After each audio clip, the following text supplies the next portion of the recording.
اور ہم ہی نے تم کو ابتدا میں مٹی سے پیدا کیا، پھر تمہاری شکل و صورت بنائی، پھر فرشتوں کو حکم دیا کہ آدم کے آگے سجدہ کرو، تو سب نے سجدہ کیا لیکن ابلیس کہ وہ سجدہ کرنے والوں میں شامل نہ ہوا۔ اللہ نے فرمایا جب میں نے تجھ کو بھی حکم دیا تھا تو کس چیز نے تجھے سجدہ کرنے سے باز رکھا؟ اس نے کہا کہ میں اس سے افضل ہوں، مجھے تو نے آگ سے پیدا کیا ہے اور اسے مٹی سے بنایا ہے۔ فرمایا تو بہشت سے اتر جا، تجھے شایع نہیں کہ یہاں تکبر کرے، پس نکل جا کہ تو ذلیل لوگوں میں سے ہے۔ اس نے کہا کہ مجھے اس دن تک مہلت عطا فرما جس دن لوگ قبروں سے اٹھائے جائیں گے۔ فرمایا اچھا، تجھ کو مہلت دی جاتی ہے۔ بولا کہ مجھے تو نے گمراہ کیا ہی ہے،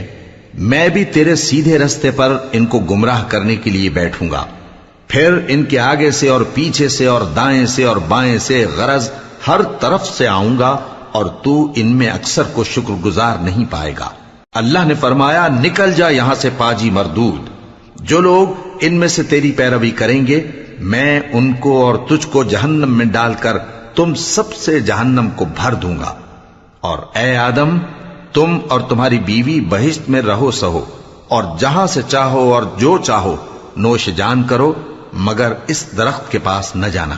ورنہ گناہگار ہو جاؤ گے۔ تو شیطان دونوں کو بہکانے لگا تاکہ ان کی شرم گاہیں جو ان سے پوشیدہ تھیں ان پر کھول دے، اور کہنے لگا کہ تم کو تمہارے پروردگار نے اس درخت سے صرف اس لیے منع کیا ہے کہ تم فرشتے نہ بن جاؤ یا ہمیشہ جیتے نہ رہو۔